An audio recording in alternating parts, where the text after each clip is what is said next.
And one of the things that happened, one of these psychic things is whenever an entity wanted to contact someone that I was with or near, if it was a male, they would send like a psychic pain all the way up my arm. And if it was a female, it would be on the left. If Hmm. I ignored it, the pain would get worse until I addressed it. So I was reconciling with the unit. I had several soldiers sitting with me, and all of a sudden my left hand started to hurt. I said, "Oh no, not now." So I tried to ignore it, but Hmm. this spirit was very persistent, and I don't know how the words came out. I don't know how it happened, but I turned to one soldier and I said, "Your mom wants you to know that she forgives you." He looked at me and he said, "My mom is dead." I said, "I know."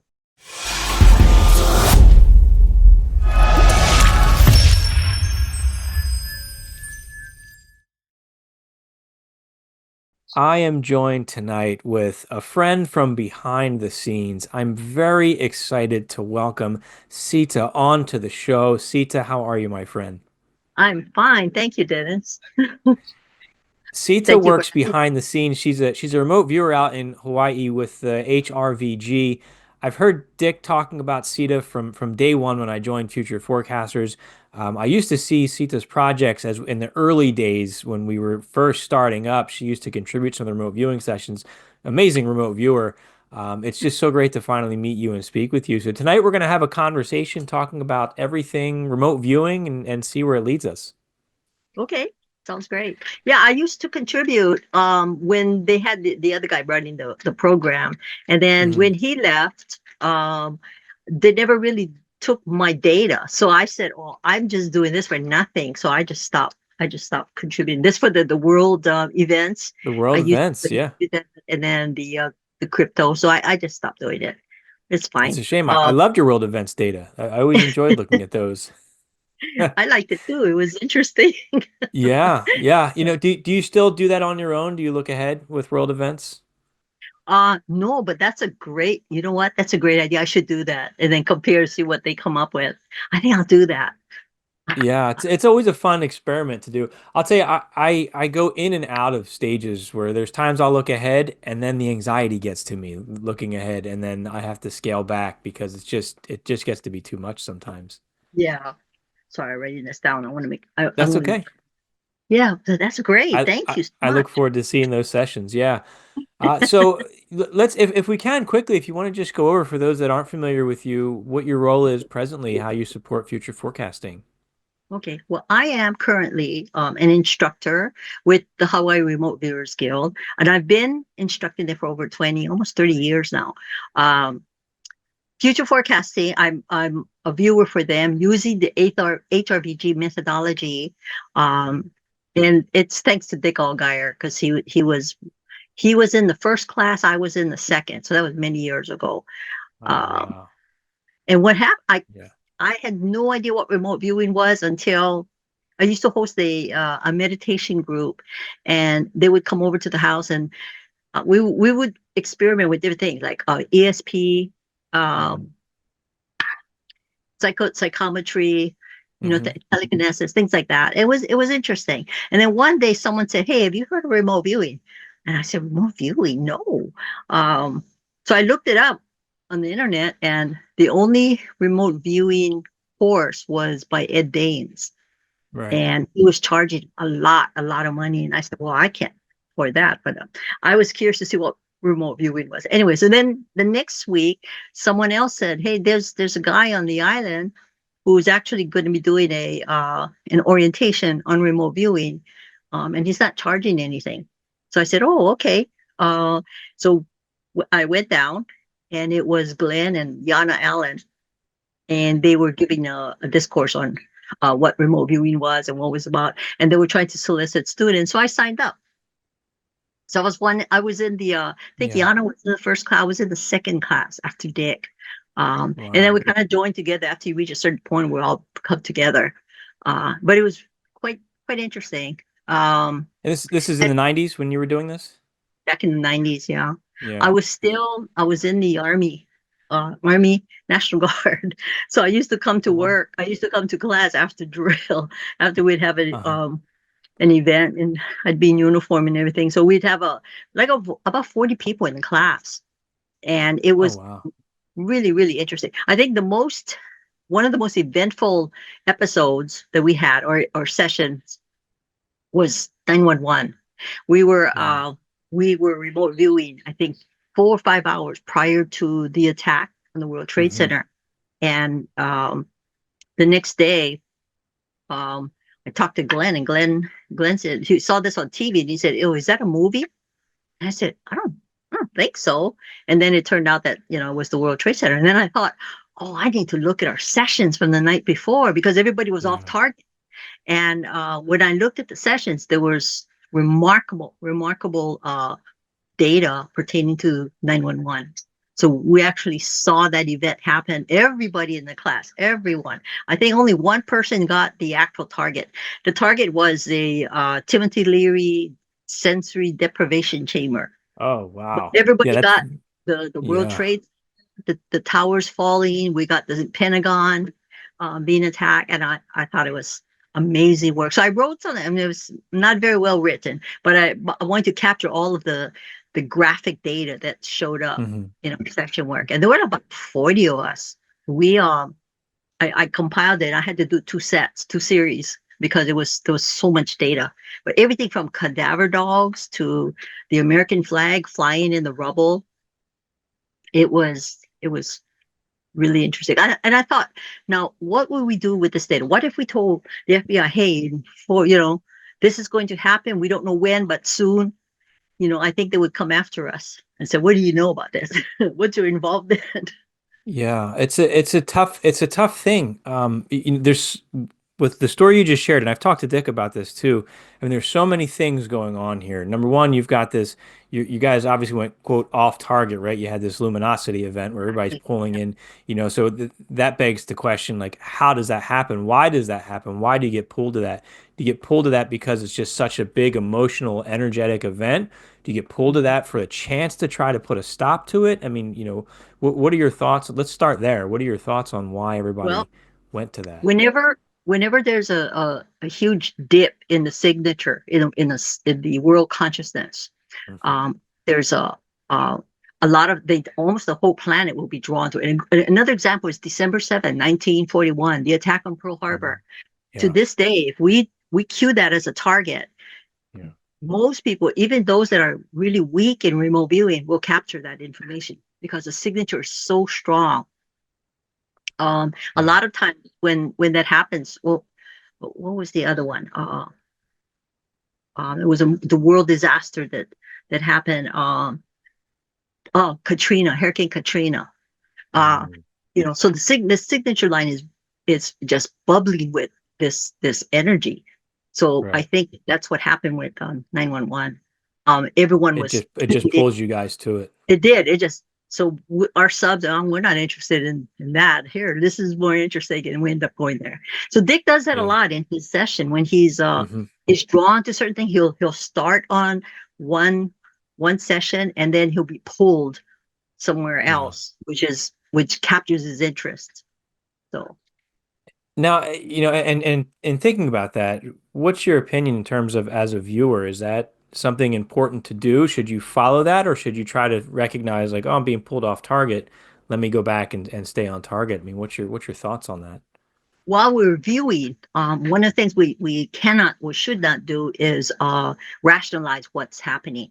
So it would Hmm. be after the target is worked, the session is worked, and we would go back and say, "Oh, we should take note of things like that. Hmm. Like if everyone gets the same type of data, Yeah. then something serious is going on." And it wasn't until that we worked that target that I realized, I said, "Oh, we need to pay attention to things like this when everybody is off target." And everybody in the class said, "Oh, I was off." Well, was the other strange thing that happened that night? Everybody was coughing, including myself, and it was irritating. I thought, "Wow, Hmm. why is everybody coughing?" And some people had a hard time breathing, so they were actually there at the target ahead of time. And that's the kind of things that we as remote viewers should pay attention to We Hmm. might not. I don't think we're at that level where we can actually do anything about it while it's happening. Right. But surely, right after, uh, we could probably make a difference if people would believe us. You know, Yeah, the that could hardest be valuable intel for the investigators after the fact. It could give exactly. them leads to follow and places to Mhm. explore. Yeah. 9/11 being so controversial, though, I'm sure they wouldn't have taken data, especially back at that point in time in 2001 when remote viewing was just starting to come out into the public sector anyway. You guys wouldn't have Mhm. been believed really at all. Well, Um, when you know, I'm sorry, I didn't mean to interrupt you. I, no, I go ahead. You're was fine. I worked for the federal government, and I had to go Hmm. on what they call temporary duty, a TDY trip to Washington Hmm. D.C. And when I got in there, the section I had to go to basement underneath where it was struck, where they struck the outside, and I think Hmm. that was an entire Navy security squadron had moved in there. They had just refurbished that area, so when I went in, I could still smell the fuel, the airplane fuel, and the Wow. debris was still there. They had everything cordoned off, and I thought, well, how can you be skeptical about that when you could smell all of the stuff that's Yeah. going on? And it took people by surprise. It was really traumatic for a lot of them. Yeah. I think some of them Yeah. ended up with PTSD. It was really, I'm really traumatic. sure. Yeah. And, So, and when I say skeptical, I don't mean that skeptical in the sense that it happened, and I mean more in terms of, what happened and how it happened and who the players were behind it. There's been a lot of yeah. controversy over that.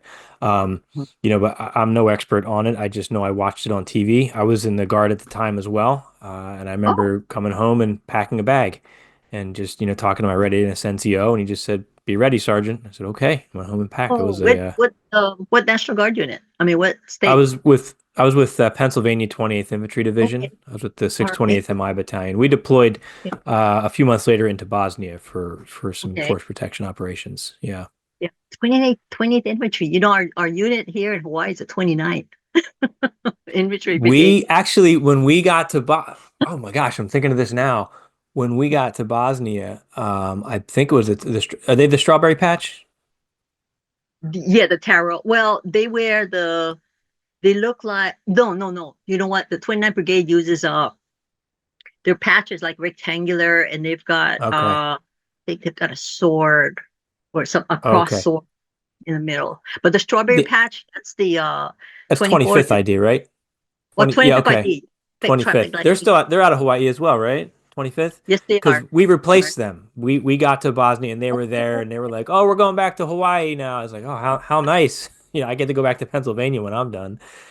So yeah, we did replace the 25th ID when Did, we went did over your there. unit have to full duty at the Pentagon? Because I met some Minnesota National Guard units. They were holding right after 911. You couldn't just back then you could just go into the Pentagon. In fact, the Yeah. metro stopped at the Pentagon, but then they put the Mhm. railings up, and now you had to get off one stop away, and then walk to the Pentagon, and then go upstairs and go through the Wow. security. So the Minnesota Guard had that, so it was Yeah, no, really we didn't have to pull duty at that point yeah. in time. We had already signed up for another slot to go out overseas. Oh, okay. Shortly thereafter. Now, what was your profession with the guard? What was your MOS? I was an ammunition specialist. Oh But what happened is wow. I was the U.S. Army Pacific ammunition manager. Hmm. So the guard, because of my position in my civil service job, they didn't really treat me like I was a training NCO. I think they used Hmm. my secondary was 71 Lima, but I Okay. wasn't working. I did so much for them for as an ammunition specialist that Right. um, I would help the unit, teach them, train them, get the ammunition they needed. Because the unit at Right. the time was under the National Guard Bureau. Since then, they've moved under USORPAC, but back then Mm. we had to go through the Guard Bureau to get anything for the Hawaii Guard. And I Right. kept asking them, why don't you just put them under us so I can get ammunition easier? And so I would help them tremendously. So, and because of that, they treated me different. Now And I've noticed. I'm sorry. Go ahead.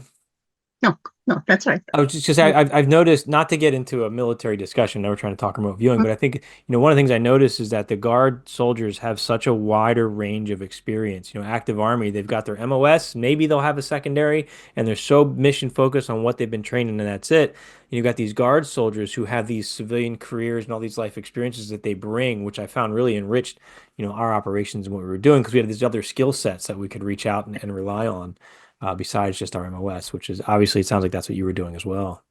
Exactly. And the good thing about what I really liked about the Guard was we did a lot to help people. It Mhm. wasn't just doing a soldier mission. We Right. actually, because we're citizen soldiers, during the hurricane, flooding, whatever, we Mhm. were there for the people, and they really appreciated it. I think when Hurricane Iniki hit, I was in the Guard, and it devastated the island of Kauai. So we would Mhm.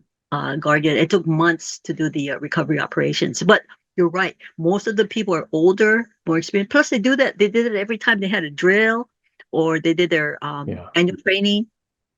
And it's so different. With our aviation unit was sent to Bagram one time. I don't mean to deviate from the remote viewing, but they were Right. sent to Bagram. But they were known for their meticulous work in helicopter repair. And because of that, Mhm. this unit from Kuwait and whoever had a helicopter unit would fly to Bagram to get their helicopter service. They had a reputation for Yeah. uh, being the best of the best, in the That's Middle East. wonderful. It Yeah. was, it was, and it's because they were older, they were more experienced. The Mhm. unit, stuck together. They knew each other for years. So Makes a big it's all that. difference. It does. I agree. Yeah. Yeah, it really makes a big difference, that citizen soldier component. But we digress. We were on we were on remote viewing. But speaking of that time period, the other thing that you mentioned, you said you were running a meditation group, and it reminds me, like, when I talk to people or I read the books that come out of that time frame, the 90s.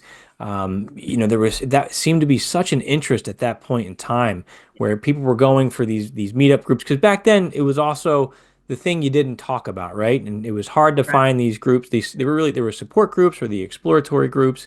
What was that like at that time period, while you were meeting with these groups here? I never advertise. I would every week I Hmm. would get like about 40 people would come. It was all by word of mouth, and they would come, Yeah. and we would, because we not only meditated, we also practiced different arcane type, esoteric type disciplines, Hmm. and we study things like the Celestine prophecies. We would discuss it. There were some people that read a lot of the metaphysical literature, but they couldn't understand it. So Hmm. we would help them. Well, I would help them understand, and I put it into a perspective that they could comprehend and relate to. So it was really, really well. It was done really well. Then we kind of ended. I think we ran about 2 years, and then I got into remote viewing after that. So we didn't do the meditation groups anymore. But Right. Now, when mhm. you were, did you have paranormal or psychic experiences leading up to that, or just something that you were interested in? Sure, I had a lot of paranormal experiences. I mean, in fact, when I was remote viewing, when I first learned it, one of the um, protocols is called the spontaneous ideogram. Hmm. I would put my pen on. You're supposed to do it really quick, but what happens is my hand would go by itself. It would want to do automatic writing. Yeah. So I told Glenn about it. I said, "Hey, my hand goes by itself. I can't control it." And he said, "You have to ignore that." So, which, so I thought, well, okay. You had to shut that down and just stick within the protocols. With the protocol, yeah, stay with the protocol. So I ended up, doing that. Now it doesn't happen when I'm doing it. Once in a while, though, I get these twinges. Like I could tell, and all of the stories I tell you, this is all true. I Hmm. was I told you I was an ammunition specialist with the U.S. Army Pacific. I was their training manager. So once a quarter, I would go to Schofield Barracks, and we would have our reconciliation of our accounts, our munitions accounts. So I was sitting in a group one day, and one of the things that happened, one of these psychic things is, whenever an entity wanted to contact someone that I was with or near, if it was a male, they would send like a psychic pain all the way up my arm, and if it was a female, it would be on the left. If Hmm. I ignored it, the pain would get worse until I addressed it. So I was I was reconciling with the unit.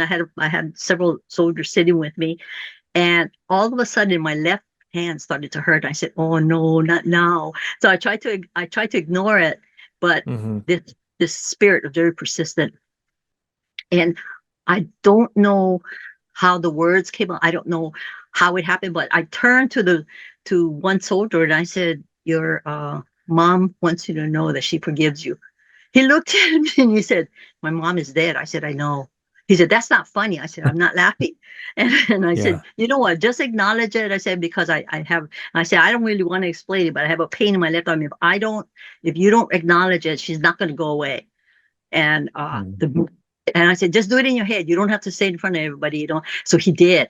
And I knew when he Mhm. did it, the pain immediately disappeared. Um, Yeah. and 2 days later, he called me up because I didn't discuss it after. I didn't want to talk about it. He called me up and he says, "How did you do that?" I said, I don't have control over it. The spirit of, Hmm. uh, and they want a message sent to one of their loved ones, and you happen to be that person. And he said, "Well, how do you know her name?" I said, "I don't know her name." And he said, "Well, what is her name?" And I said, "I don't know." And then all of a sudden the name came, Ophelia or Thelia. And I told him, he Right. said, her name. He said, "It's Ophelia." And I said, "Okay." Um, Right. and I didn't do this to embarrass you or hurt you. I said, "But that was your mom wanting to tell you that she acknowledges your love. She forgives you for whatever the reason was." I didn't even Hmm. ask. He explained that he had gotten into a fight with her, and before Yeah. they could, she passed away. And so that's Mm. what been open issue with them. But yeah, things like that happen. I would sometimes spirits would come and I would hear I would hear voices. Um, I was able to do readings. I practiced palmistry for several years. So I would go to these holistic fairs and I would be like the only palmist. I Everyone, these tarot readers, they all had stuff on their desk. I was the only one that had nothing. And Right. came to me and I would read their palm and I did a really good read. I would read both hands. It took a while, but Mhm. I learned as much as they were learning.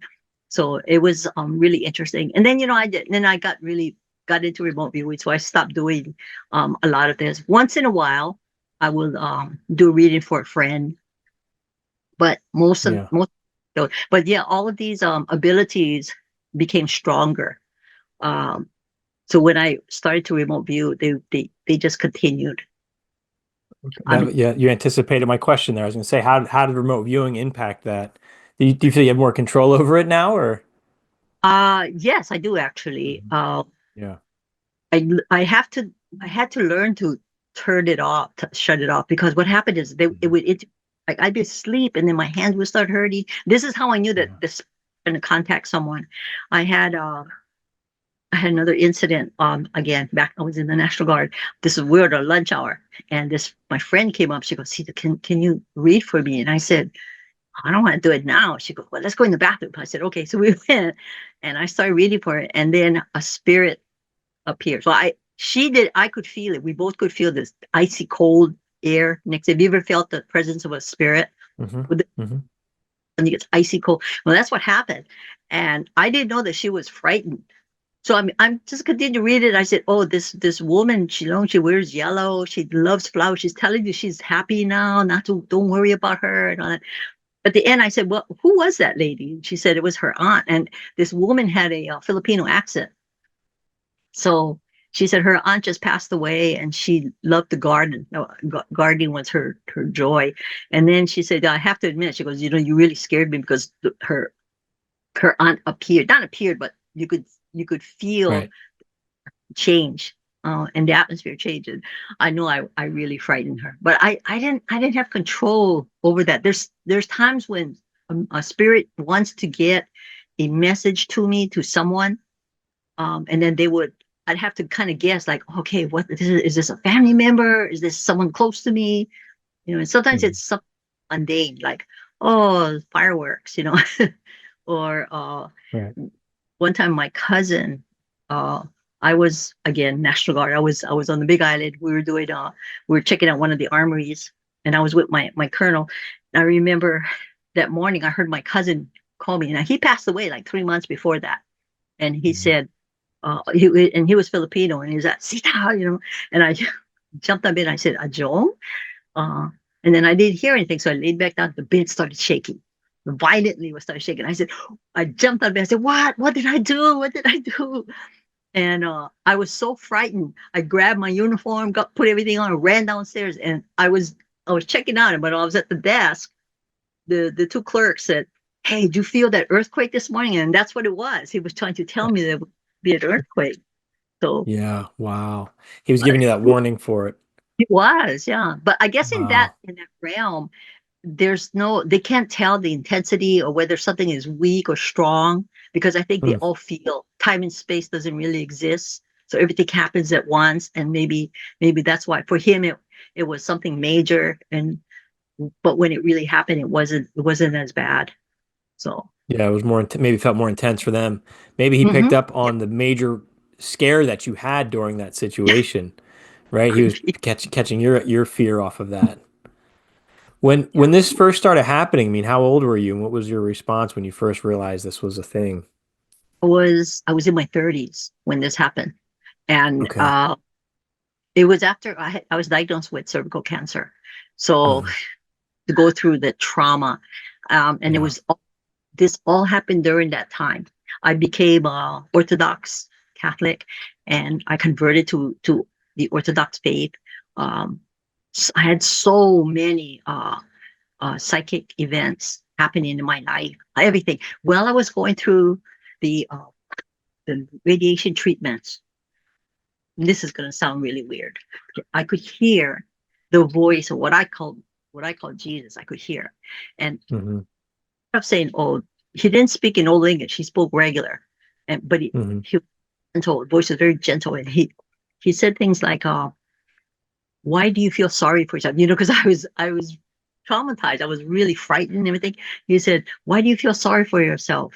Think of our Father in heaven.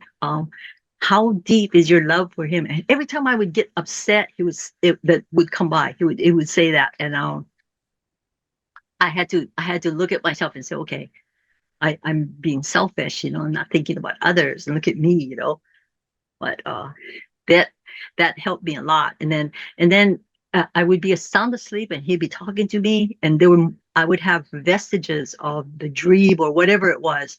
It's not so much a dream; it's that state that you're in where you can hear. I guess the is Hmm. it you could hear someone talking, and the minute I became conscious, went into beta awareness, Hmm. it, and then this It would went go on away. Yeah. having the the treatments and going through all that trauma and everything. So, but Any idea? Do you ever wonder why that happened? because I think I was studying spirituality, and Hmm. I became really involved. I read everything. Books would fall off the shelf. I mean, we had an esoteric bookstore here, Hmm. and I must have read every book in there. There were some teachings that are very, very arcane. It's called uh the Law of Life. And then there was another one called, it's Alice Bailey was the author, and she was a student of Helena Blavatsky. Are you familiar with her? Mm. Somewhat, Because yeah, I know the name. yeah, Hmm. so her teachings are very, very esoteric and very difficult if you're not familiar with some of the disciplines that she addresses. And Yeah. I studied, I read all the books, I reread it, and things started happening. I would I found that when I would speak to someone, if that person had spiritual tendencies, a light would appear that I Hmm. couldn't see directly at it, but through peripheral vision, I could see this Peripheral. You could see the light aura, right? Yeah. was a cone of light that enveloped both of us. And it would always make me cry because it was so loving. And then it disappeared after a while, but this stayed with me for quite a few years. Um, so I could tell when the person I was speaking to was ready or could talk about spiritual things without becoming religious, and Hmm. I was able to talk. So I felt that I couldn't just talk about it to anybody. The person had to be either subconsciously ready for that type of information, or they had already been studying it. So it was kind of interesting. Yeah. But with more viewing, um, I have I have not had that spiritual experience since then. I guess maybe because we use the protocols and it's kind of military when you Mhm. look at, everything is cut and dry. Um, whereas with spiritual, when we're talking about spirituality, it's a little bit different. I think the same avenue is used in that you get this psychic sensing, uh, but yeah, I think that's where it ends. It branches off. I think Do one you is do you, are you do you still access the spiritual aspect, just not when you're remote viewing? Do you still tap into that? I Yeah. do. I do. I still have people ask me for help, to reach Mhm. you remember the TV series? I think it was John Edward. He was a trance medium. Yes. Yeah, he was the medium. Yes, and he would talk to the people in the crowd and go through. Yeah, I Yeah, do remember. Yep. that, that happened to me. And this was my commander or my colonel in the guard Hmm. was very open-minded. He was our G3 officer. And then one day we were in the class. He said, Sita, I want you to go to the front of the class. And I said, okay. And he goes, all right, face everybody. And this is the whole staff. He goes, I want you to read us. I was like, what? I said, are you Wow. serious?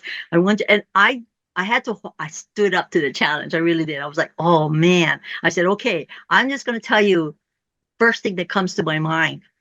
And the first focus was him. And I said, you, sir, um, are affiliated somewhere in your line, in your family, you're affiliated with the shogunate of Japan. And Mm. and then I started naming. I said, especially the samurai class. I don't know Tokugawa dynasty. I didn't know.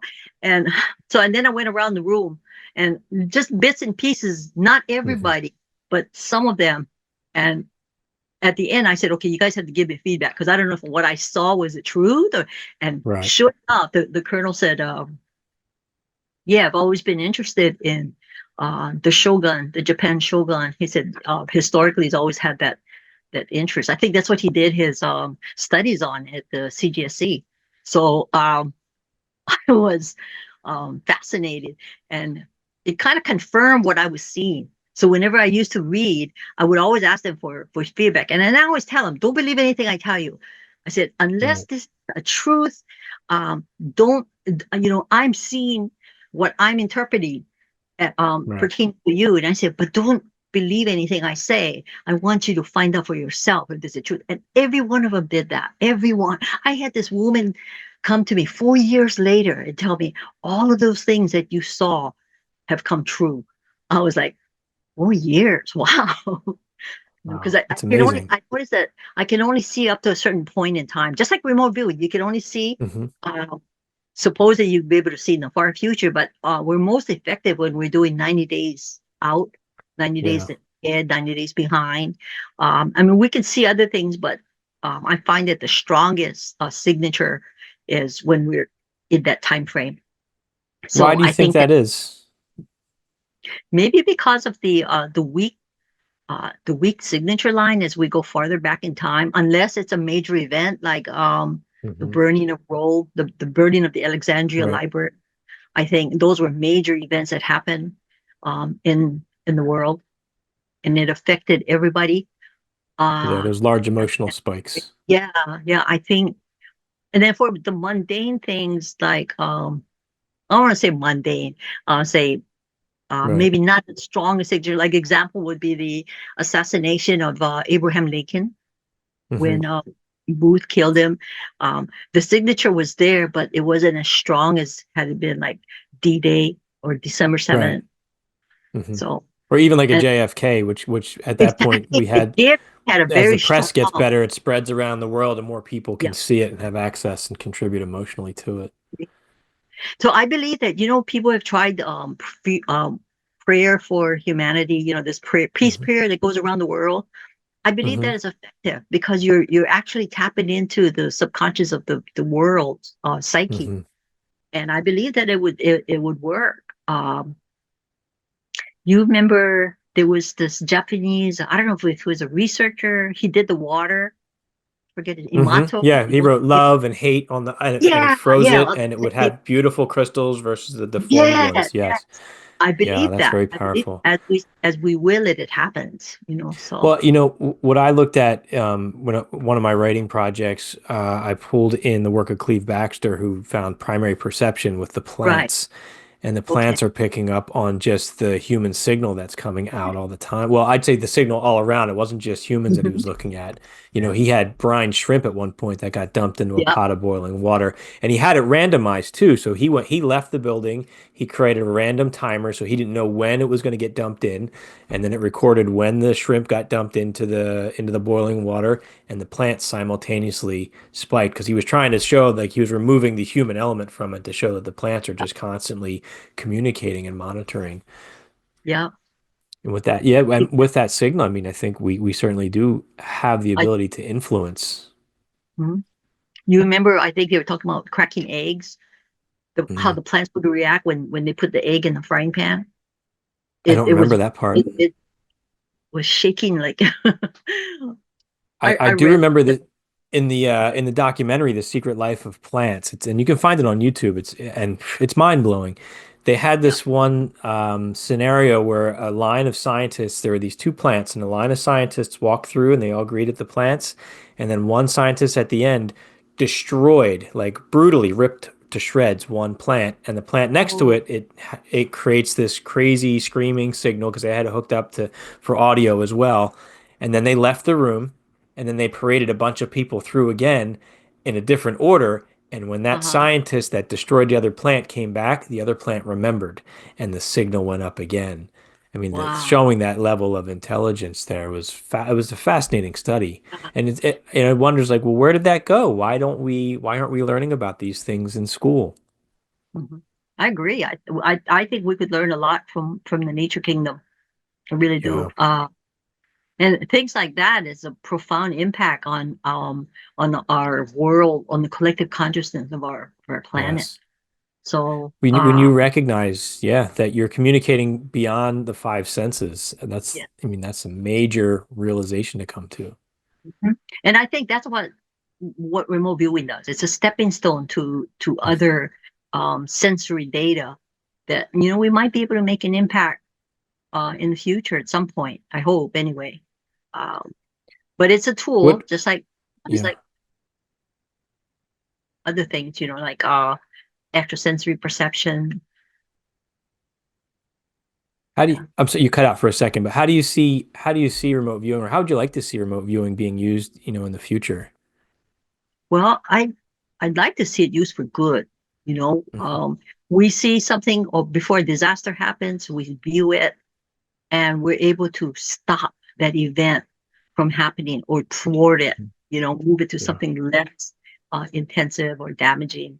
I think that would be a great help. And in the field of medical science, um, because we can remote view anything, we should be able to, well, hopefully, we should be able to see a disease and identify the source and mitigate that. I don't think we're quite there yet, but I think uh, some of us are getting there. There's other schools that are um, uh, what do you call that? Doing research in that area, which is Right. great. Yeah.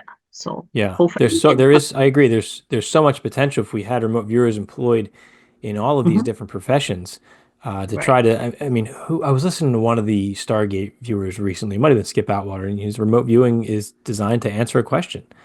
What question do you need to answer? And then you can put your viewers to work. I often thought if every community in the United States had a team of viewers and they would do just a future looking, like a world events project every month, looking at just their geographic area, it would be a lot easier to say, oh, we recognize this building. Here's where the disaster is going to happen. Here's where the problem is going to be. And they could work to prevent it or mitigate it. But then the question comes to mind, if they prevent it, what's the consequence of that? Or would Right. they have seen It's it, right? always If they prevent it? I mean, it's this paradox piece that you yeah, get in your mind here to try to exactly. Yeah. wonder. So do you remember the movie A Minority Report with I Tom sure Cruise? do. Yes. They use remote viewers to find the Yeah. criminal or the act before it happened, and then they arrested him for the Yeah. pre-crime. Yep. Yeah, they had the precogs getting the pre-crime. I remember. Yeah. Yeah. So that's And not that a I think that's a valid concept, but I mean I would it never have thought about using it that way, but that would make sense. Uh, yeah, I mean, I think there's a lot that we can do with it. I mean, there's a lot we don't understand as well. Like I said, what happens if we remote view something, then we prevent it, then, are you going to get feedback? I guess it would have to say, if it was, oh, there's going to be a fire at this building, the feedback would be, oh, the fire started, but we had the fire department there and they were able to put it out. I guess yeah. would be the feedback that would come to the viewers. But it'd be a curious experiment if you could have a team just focus on their geographic area, and I'd say do it for a year, right, and see what they can develop, what they could do on a small scale. Project with Dick. To do with Dick. What's I that? think we did a future event project. I think Yeah. it was I think the stock market. This is a few years ago, Hmm. and it worked very well. But that would be something we could do. That would be a great exercise, long term exercise that we could practice and do. That would be something. Yeah. I I mean, I mean, if it goes well, I mean, that's a model that you could distribute. I mean, now we've got worldwide reach with the internet, right? And people that we're Sure. working with, powers that be might not like that though, so that might be trouble. But I think that using tools like this opens a step into a beautiful future. Just tapping into consciousness and using that, in that capacity. I think we would be supported. Maybe divine. This is going to sound weird, but we may even be divinely supported if we do something to the good for the good Hmm. of humanity instead of, warfare and I preparing agree. for war. Yeah, but if we did Yeah, something I for the agree. health and welfare of our species, not just our species, all of the kingdom, animal kingdom, Right. I that we would be divinely supported. I think anything helpful, whatever, because like you said, there's so many different fields where you can use this. So you start training doctors, because, as a remote viewer, if I sit down to look at a cryptocurrency or to look at something in the medical field, I don't have the Mm. background for that. But you have a doctor who's trained as a remote viewer, he's going to have the terminology, he's going to have the understanding, right? So you train people in every field. I think there's a huge benefit if they go in and they do these viewings. I mean, you could say, I'm thinking now, if like in the medical field alone, you could have a Oh, tasker set great. up with cases and Yeah. everything, and they could task it out to the viewing team. I think there's so much potential there for it. Wow, that's interesting. We should do that. Yeah, I think it'd be great. I'd love to hear about that. I want to So, write this down. Sita, yeah, take a minute, write it down. We'll see what comes of it. And when I've talked to Glenn, I've talked to Dick and just, and Naeem and everybody with HRVG. And I'm always fascinated with how this has grown over the years. And like Dick always shares the, little pieces of the different experience been done. Um, and really everything that's come from that now, and seeing where remote viewing is and how like it's in popularity. I mean, they're talking about it in the mainstream now, in some cases. I just heard a news report where they mentioned the Stargate program and remote viewing. And so it's really starting to grow. So I think we definitely have that potential to start using this in a more mainstream fashion. And now you as a teacher, can you talk to me a little bit about what it's like teaching remote viewing, teaching HRVG? I actually really enjoy it because you meet people from all different walks of life. Yeah, We have rich, poor. We have people that are intuitively inclined, and some that can't even see anything. yeah, So working with them is a challenge, but it's still. But when they see their work as they start to progress through the protocols, and they're able to look at their work, they're fascinated. Like, wow, I did that. Oh, I had no idea that that's what I was seeing. So they have become very good viewers. We have the Enigma group, um, which we're part of, and these were all former remote viewers, hmm, uh, and they have done very well. We've done some really fantastic projects, and we continue to work toward that endeavor. But I'm going to address this future target with it. I think that would be something we could work as a yeah. group. each project. So as we complete the classes, we don't drop the student. We Hmm. invite them to join this bank of remote viewers so that they can continue, if they are interested, continue remote viewing and Yeah. study, and then help to be part of a group that will make a difference in the future. So. I mean, in just seeing, having worked with Dick so closely over the last few years, hearing the Mhm. the way he talks about Glenn and you and HRVG, having that community for him. I mean, he always falls back on that. He always has a story for that. I mean, remote viewing, it's a very difficult thing to learn. I mean, you get challenged in a lot of different ways as you're having these experiences, and as you have those moments where it's like, oh, I can't get any data, I can't hit a target, I'm in a slump. And to have a supportive community, which for the most part I found remote viewers from all different, backgrounds and types, they're all very supportive of that. And what HRVG does, which I think is great, is you continue to keep this organization where your students can come and they can work together and they can have targets and they can support one another. I think that's such an essential part, as opposed to like I paid $200 and I got a weekend class and now I'm on my own. Having that community to continue to grow with, really, I think is invaluable. Yeah, I agree totally.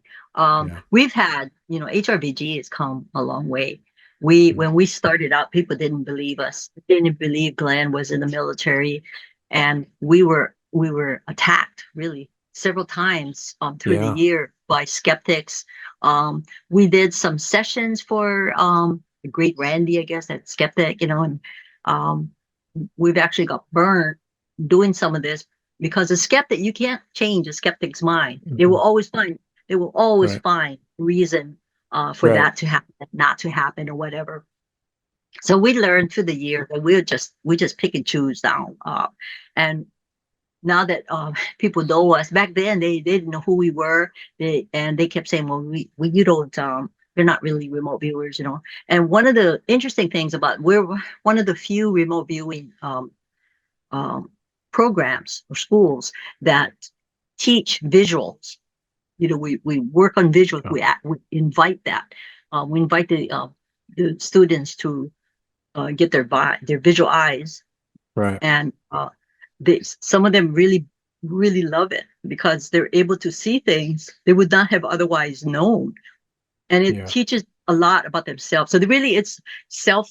It's a what do you call it? They learned a lot about what their capabilities are, their weaknesses, what they Yeah, a can lot of do. self-discovery. A lot of It's really self-discovery. Edward calls it a mental martial art, and I think that it really is. It's a discipline where, you are Hmm. looking within, you're learning. Like I noticed with me as and I've meditated, I've done Reiki, but once I got into remote viewing, I really pay attention to my own mind, my own Yeah, thoughts, my own feelings. What's coming in? Where's it coming from? What's it feel like? And you start to really understand yourself, how you process information, what's me, what's something else. It really opens you up, um, to get a better understanding of how you operate, which I think makes you a stronger viewer now when you're starting to work these more complicated targets, or if you encounter some of that negative or scary or dangerous energy that could be out there as well. precisely. Yeah.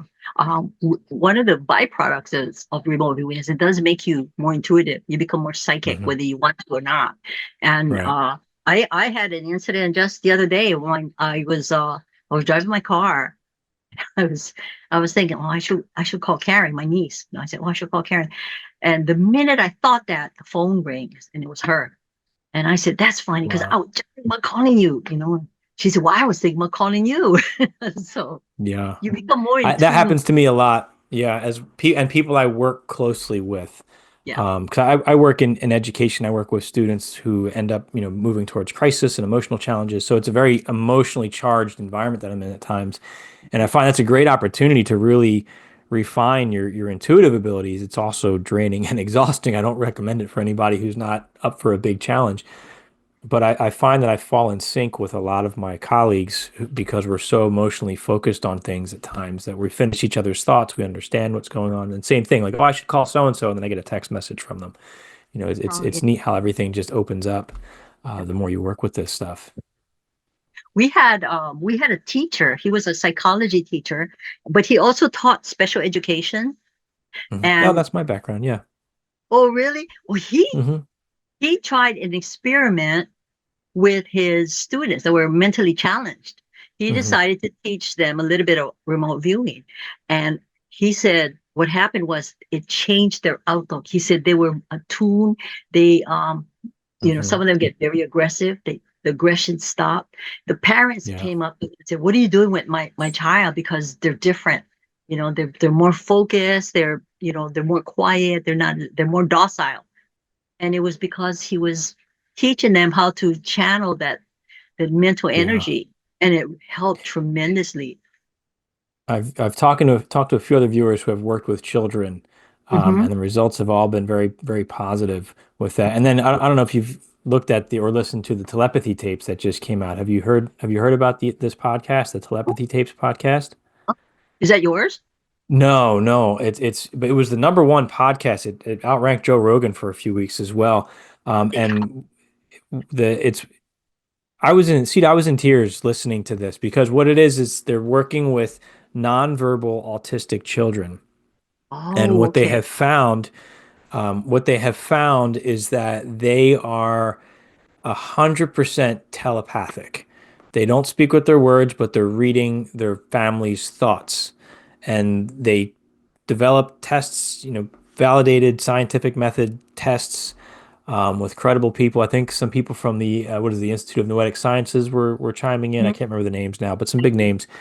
It seems to me like this is legit that these children are 100% telepathic with 100% accuracy. They're able to, that's just the state that they live in at all times, are constantly reading thoughts and reading minds. And the other piece to it is they have this place that they call the hill, which is where Mhm. collectively they go out and they communicate and they meet each other all around the world. It's this place in subspace, I guess, where they go to communicate and make connections and build relationships. Very powerful. They just came out with the second season, but season one was 10 episodes, and every one is fascinating.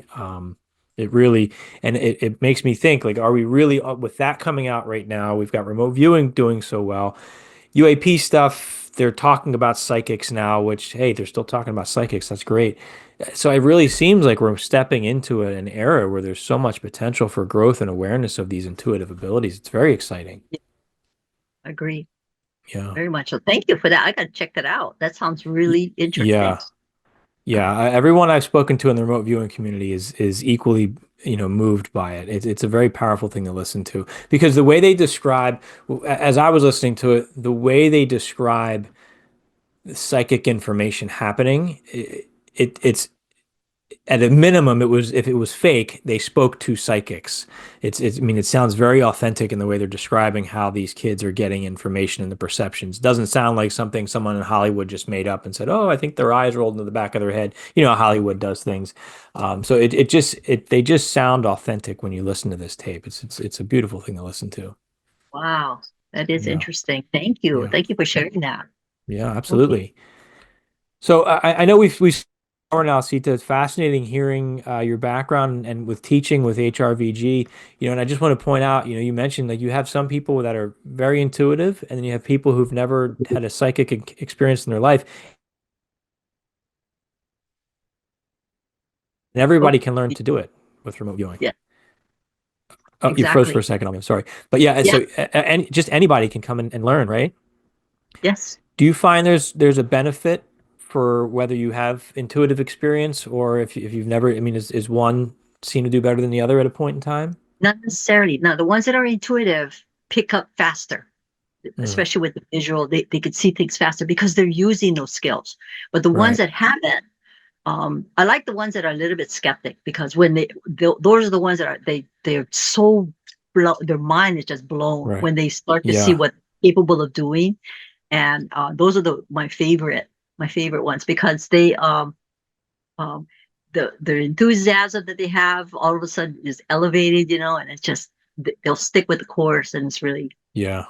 Yeah, neat that's to neat to see. see when somebody willingly comes in and kind of has their eyes opened to Hmm. something like this, right? When they're asking for it and they don't believe it's going to happen and it happens, and just the excitement that they go through Yeah, as they're yeah, realizing, wow, there's this whole other world out there for them. yeah. So let me I let me ask you. Go ahead. I was Oh, going we got to shift the question. Let's hear what you were going to say. Well, I had one student who she was so frustrated. She said, I can't see anything. I don't even know if this is working. I can't do it. So she showed me what she managed to get, and she was spot on the target. And I said, Yeah, Don't doubt yourself." I said, right. "Don't be afraid to be wrong. There's no such thing as being too wrong, because you learn Mhm. from the good and bad. You learn Yes. from your mistakes, and you learn when you do well. You're not always going to be on target. This Hmm. this is everybody. The best remote viewers are the same way. You won't always grasp or hit that target." I says, "But don't worry about it. Just move on. Yeah. Don't let that target consume you." So Yeah. No, you're right. I it, mean, it stings at first when you miss it because you put so much effort and hope into getting it right. But once you start realizing, oh, I'm learning even though I missed this target, I'm recognizing that was my imagination. Oh, I remember I did have a glimpse of that thing, but I chose not to write it down. Next time I'm going to write it. right, There's so much value in your misses, and you need to learn to embrace that, I think. And that's what helps with having such a supportive community, especially one like HRVG, where everybody can say, yeah, don't worry about it. We've been through it. Time for the next one. Here you go. And then you just yeah, get back in the seat and you do it again, and then you have a good target. yeah. Jokingly tease Dick.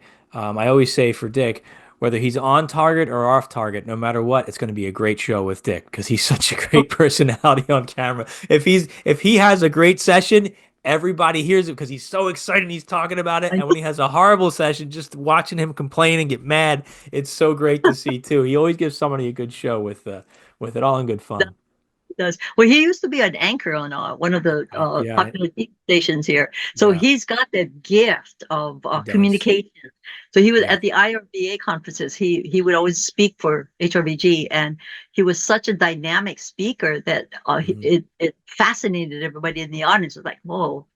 Yeah. He may have told you about the incident with Paul Smith on the tie. I don't know Did you? about that one. Oh, he. This is during one of our herbal conferences. He had, prior to the conference, he wrote down um, the the the tie that Paul Smith was going to wear, what was on it, and he Uh, wrote it down, had it put it in an envelope, had someone write over it to make sure that it's sealed. right. While he was doing the show, or our HRBG presentation, he said, "Well, I'm going to call Paul Smith to the stage, and I have something to show you." And he pulls out the envelope, and he said, "I did not know what you were going to wear today." Uh, and he said, "However, I viewed it, and this is what I came up with." And he rips the seal off, and it was the exact. He described the tie exact. I can't remember what it was, but he Yeah. described Paul's tie, and Paul was like, "What?" Wow. That's a great example too. It was, yeah. So it was Yeah, really that's good. a lot of fun. I love hearing those stories about how Dick was just being on camera. And what I loved seeing about Dick is as he transitioned from, mainstream media to YouTube, and he was Yeah, able to really just be himself and just be the yeah, goofball that everybody knows that he is and do it on camera. I think he's really enjoyed finding himself in the YouTube world over the years. It's been fun to watch yeah. him explore his characters out there. He's a lot of fun. Well, he's been an inspiration to a lot of the viewers. In fact, a lot of them joined to decide to learn remote viewing because of Yeah. his enthusiasm. Yeah. And Yeah. say, "Well, we want to be like Dick. When can we be like Dick?" It takes a lifetime, I think, to get to Yeah, that to get to that level.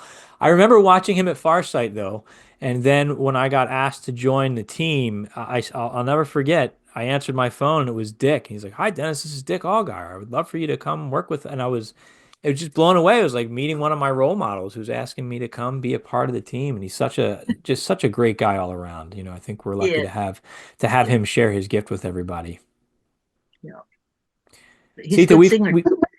yeah, with his he's always playing his guitar, and when we did our crypto debriefs, just a little backstories here. The beginning of every session, usually at some point, him and Edward would talk Martin guitars for a little bit and talk about music, and he loves which I think with intuitive work, I mean, creativity tends to come out. I think we start to tap more into our creative side as we learn to experience this greater reality for us. He did. He did a song that was very popular called Made in Thailand. And Mm.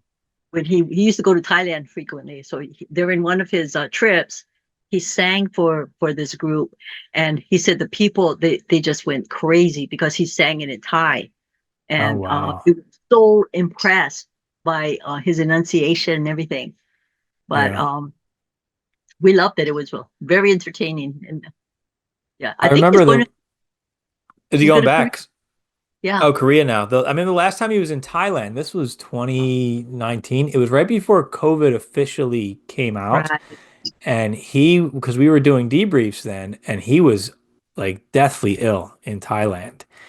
And when he came home, he said, he later said, he says, I think I had COVID before COVID was a thing when it was in Thailand. He was one of the early people to get it when he was Yeah. traveling back then. But Wow. what a journey it's been, and what amazing stories Dick has to share, and he shares so many of them with everybody out there. I think we're lucky to hear him share. Sita, we've covered quite a bit tonight. I really enjoyed hearing about your experiences and how you made it to where you are now. If people want to take a class with you, how can they find you? They can reach me at my email, pminor48 at gmail.com, or Future Forecasting Group, Jamie at futureforecastinggroup.com. She's taking a list of people that are interested. So she's the one that sets the billet for the next class. I'll have both of those emails Yeah. up somewhere on the Okay. video here so people can see it, Awesome. and I'll have Jamie put it in the comments as well. Yeah, and you Okay. can find, for those that are interested, you can find us at futureforecastinggroup.com, and you can click and find all about us. And we also have launched a merchandise shop, and that's at futureforecasters.com/shop. And there's a whole bunch of neat stuff that they have there as well to support the work that we do. So check it out at the Future Forecasting Shop. Sita, any final comments, final thoughts for our listeners out there? No, but if you want to learn remote viewing, we're willing to teach. It's not so much doing it for what you can get, but mostly what you can learn about yourself. Yeah, Remote viewing actually makes you a better person. It teaches you about yourself, your inner self. What what you're interested in, why you're interested in certain things. So it's really an eye-opening experience. So yeah, I encourage you to take a course. You don't, we have different levels. Some people can't go through the whole course because I give them homework, but they it's enriching. I never give a negative feedback. Always positive, and always try to help everyone. So it's an interesting program. So yeah. That's a great way to teach. It's different from how maybe we went through the military training, but oh yeah. but I'm the same way as an educator. You find a way to positively support people even through their mistakes because I believe that people need to feel safe to make a mistake. And when you feel safe to make a mistake, the learning really opens up for you. And from what I hear about the course through HRVG, through all the teachers that I've spoken with there, it's a very comfortable, very safe place to learn, which is something that can be so deeply personal as you're going through that experience and learning. Wonderful. Well, Sita, thank you so much. I really enjoyed this conversation, and I hope we can do it again sometime soon. Okay. Thank you so much, Dennis. I Thank you, appreciate it. Sita. Right. On Take behalf care. of Sita and the rest of the Future Forecasting Group, I'm Dennis Nappy II. Thanks for watching.